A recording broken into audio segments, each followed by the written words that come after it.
કરીશ. હું શાળામાં ગણવેશ પહેરીને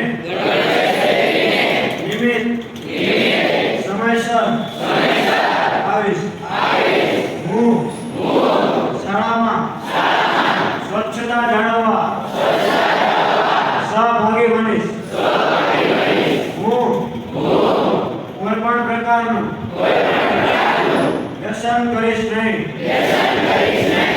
હું મારા અભ્યાસ અને આરોગ્ય માટે પૂરતું ધ્યાન આપીશ.